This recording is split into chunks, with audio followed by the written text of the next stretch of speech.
What's up everyone, John from ARTV. It's time for another top 10 countdown, and today I'm going to be talking about one of my favorite bands from my teenage years, the first band that I ever saw live, so you know how important they are to me. Switchfoot is the name of the band. They're surfers out of San Diego, California. I have family there. I've been a big fan of these guys. Like I said, the first band that I ever caught live back in the day with their tour with Relient K, and it's kind of coming full circle. I'm most likely going to be catching them this fall with Relient K once again, so I'm very excited for that. If you found this top 10 countdown from my review of their new album Where the Light Shines Through, welcome. Vice versa, if you have not seen that review yet, it's linked in the description down below, or else it's coming soon depending on when you're watching this video. Keep in mind that these are just my choices, my opinions for my top 10 favorite Switchfoot songs. I'd be interested to see your top 5. Let me know in the comment section down below. Don't forget to drop a like on this video while you're here, and of course if you're curious, would like to help the videos keep coming, more top 10s,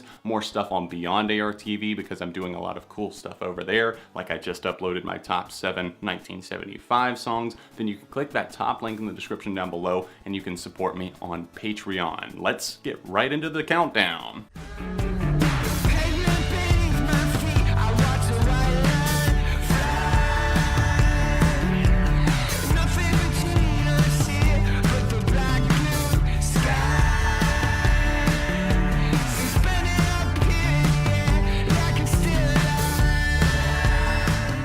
Fading West is the album that really started to divide me as a fan of Switchfoot. I had loved these guys for a long time, but this just felt like a really poppy and commercial release that saw them grasping at straws. There were some great songs on it though, including my number 10 pick, Bass, aka stylized as BA55. Bassist Tim Foreman really shines on this track. Obviously, it was named after that because it's very bass heavy. There's a big and dark groove going on here. I love how the drums just kind of track this performance as well. John Foreman's vocals, while not really the forefront here, and of course Jerome coming through with these keyboard parts, meshing it all together and kind of tangled up in a really solid and kind of twisted song. I like what they're saying here, and my soul flies, let my soul fly. I love that phrase that gets repeated by John Foreman here.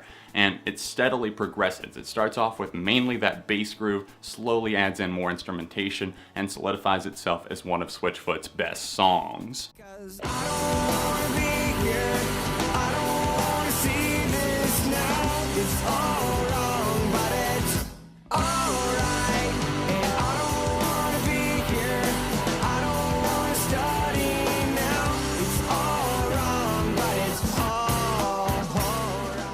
Let's take a trip back to the 1990s for Chem 6A, my number 9 pick, the only pre-Beautiful Letdown track you're going to see on this countdown. Chem 6A is one of those tracks that is from the 90s and does feel 90s in a way, but at the same time, it shines a little bit brighter. It's more radiant as a whole, and we really started to get a taste of what John Foreman was going to become as a songwriter. He's got some stellar stuff under his belt, as obviously we're going to get into more on this list with some deeper tracks, but he was very young at the time of recording this track in particular, Chem 6A. It's off of their album The Legend of Chem, which, yeah, they were having some silly songs at that time. They were having fun with their music, and obviously that never really changed. I feel like they were always just fun-spirited people. I've met them a couple of times, very nice, down-to-earth guys, but with this track, they really started to showcase early on what they were going to become. Chem 6A is a track about not being content. In the 1990s, you know, being a burnout and just a degenerate was kind of popular. Obviously, you look at bands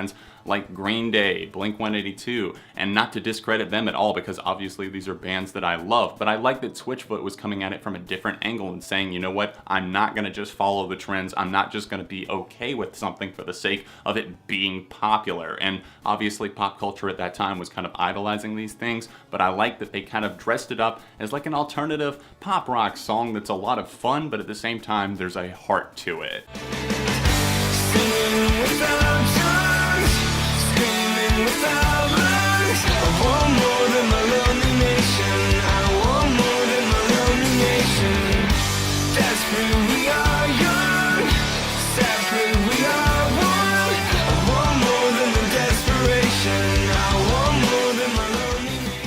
I remember being so excited for Nothing Is Sound to come out in 2005. It was my second Switchfoot album. The Beautiful Letdown had been on repeat for quite a while. That was one of the first albums that my parents ever let me actually purchase because they approved of it, because of course them being Christians in a band, I don't see them as being a Christian band. There's a lot of themes of religion and faith that I definitely agree with, and obviously being a Christian myself, relate to a lot of the stuff that I hear in these songs, but I love that it's music for everyone, and I like how they can get political but not shove it down your throat. Lonely Nation once again sees them yearning for something more than the status quo, and we're gonna see that tackled on several songs on this list, but Lonely Nation just does such a great job of like really capturing the intensity of the passion that you feel inside, trying to bottle it up but not really knowing exactly what to do with it, and it doesn't come across as an angry song by any means, just one that strikes with a really vicious chorus and a sense of you think about what's going on here. Some songs don't really make you think all that much,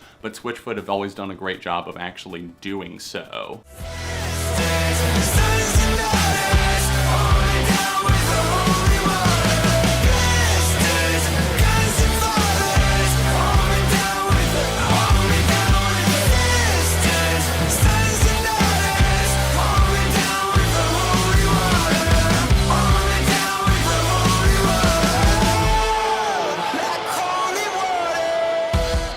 Whoa, we have a last minute edition thanks to me listening through the record and deciding that this had to make it on my list. Everything else had to change. It didn't matter. Last minute, I wanted to get this on here because I wouldn't have felt right about my top 10 if I didn't include it. Holy Water off of their new 10th studio album, Where the Light Shines Through. This song blew me away upon first listen. I love everything about it. It just blows me away and shocks me at the fact that I kind of said, you know what, I don't know if Switchfoot still have it in them to just make an amazing song, an epic song at that. And Holy Water is the first song on their record. First listen, I was mesmerized. That looping piano swell that's kind of creeping its way up, just adding more and more to this track. Jerome does so good with that, and then a couple of buzzing synth moments. Just really special to have that connection with Jerome, and to see them trying something a little bit different for them, but at the same time finally feeling like Switchfoot again. They are finally back with an invigorating tune about coming to life. There's a lot of biblical references here, talking about wandering in the desert for 40 days. I've got your blood in my veins is a line that's mentioned there, and I feel like that's kind of a reference to maybe drinking the holy water and having the Holy Spirit inside of you. And it's just really cool to see these guys coming together, making a song that grips you so hard. You are not going to want to take this song off of repeat. Especially the bridge of this track. It's absolutely epic. Seriously, I was just so shocked the first time I heard it. Foreman just gets so aggressive behind the mic. You can feel the passion and the movement behind this track, and the guitars are roaring back into the spotlight, and it is the best thing. I'm telling you guys, it's absolutely euphoric. Holy Water is going to keep creeping its way up this list, I'm sure, but as of now, I'm landing it at number 7. I hope you guys will at least check this song out, even if you don't hear the whole album.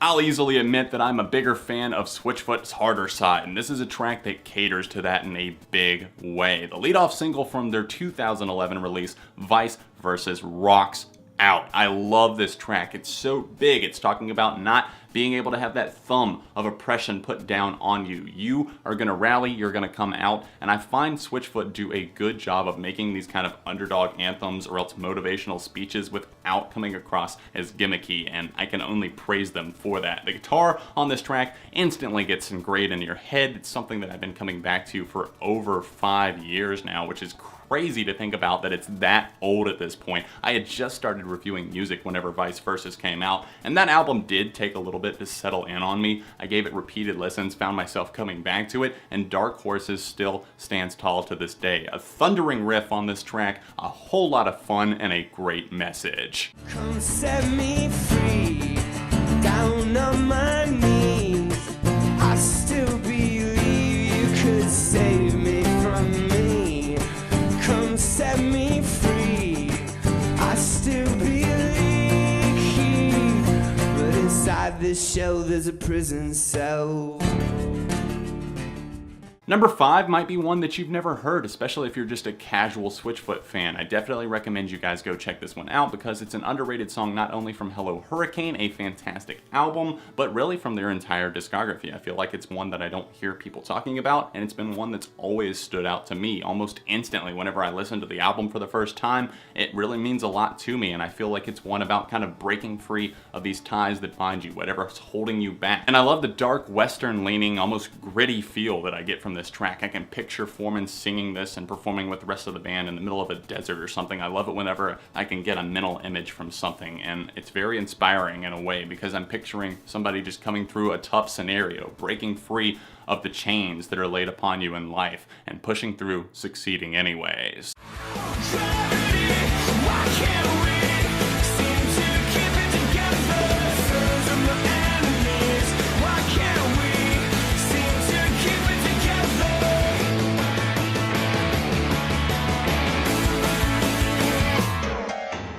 I was so excited back in 2006 as a 14-year-old. John Foreman gave me a call. I didn't get it the first couple of times, but he kept on calling even with the cell phone gone.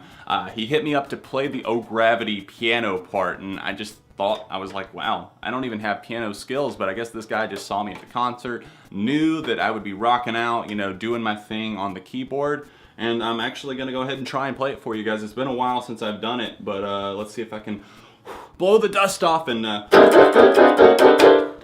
still got it. In all seriousness, I feel like Oh Gravity really gets overlooked. I was really debating putting Dirty Second Hands on my list. I love that track as well. Some of the other deep cuts from Oh Gravity, but Oh Gravity itself was just a phenomenal song that kind of saw me kicking back with the band, seeing like things in their city possibly, things that they grew up with, talking about various sights and sounds, and I just really felt the energy and the passion of this track. It's easily one of their most upbeat and energetic songs. I love the fact that I got to see this live. It was just such an amp-up anthem for me, and I feel like a lot of people just dismissed Oh Gravity because it was so different. There were a lot of different things on the record, and people seemed to even embrace Fading West more, even though it had a lot of different sounds on it. But Oh Gravity, I feel like, kind of hurt the band's, I guess, confidence coming into their next release because they played it a little bit more safe, but Oh Gravity definitely stands out in their discography, and if you've never heard it, do yourself a favor and check it out. Blood, black and white and gray, death and life and night and day, one by one by one, we let our rivers run. I am restless, I am restless, I am restless, looking for you.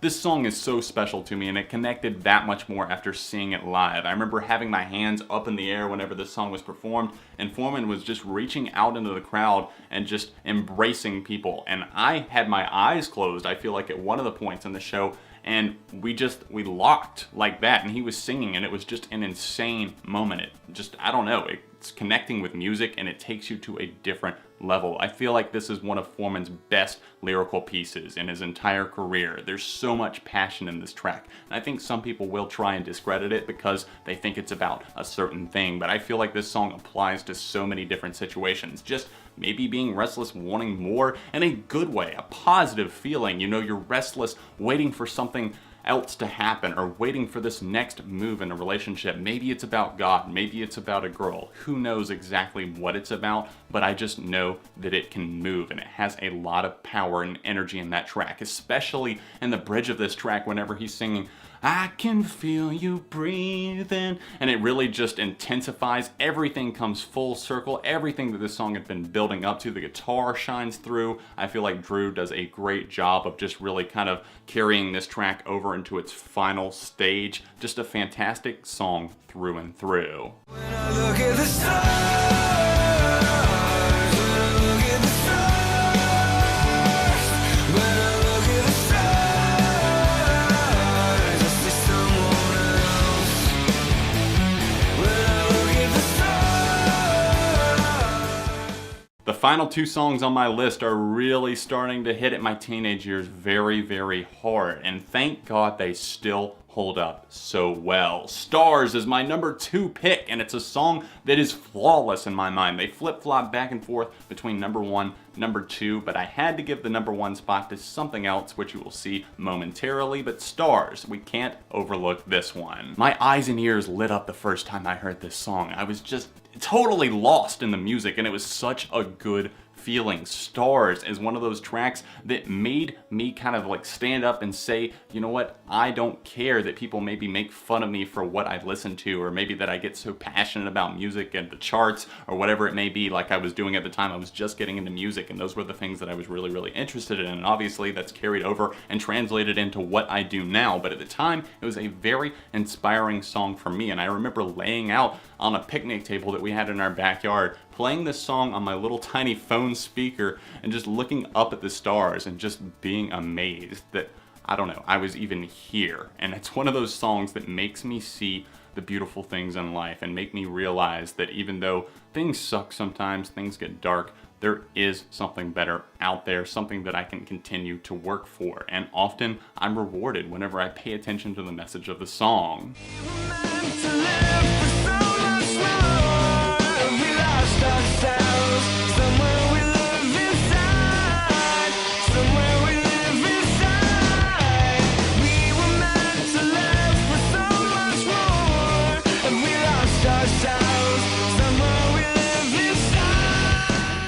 After a little bit of prodding, Meant to Live finally hit at my school. I went to a really small private Christian school, and it was a song that slowly blew up as I really started, I guess, pushing it to people, and I can't take full credit for that. Obviously, some people already listened to Switchfoot. It was me and others, but I loved the fact that I started getting people into music, and I feel like that still inspires me to this day, helping people find new bands, etc., whatever it may be. I was known as the person to come to get music. People would give me blank CDs to burn for them, and it just turned into this whole thing. I loved it. I had people that were giving me music, I was giving music to them, and Meant to Live was one of my most shared songs, and it had such a strong message. And I say had like it was past tense or something like that. No, this message still stands tall to this day. We want more than the wars of our fathers. Stop the endless fighting. Stop the bullshit that's not gonna get us anywhere. Switchfoot are a band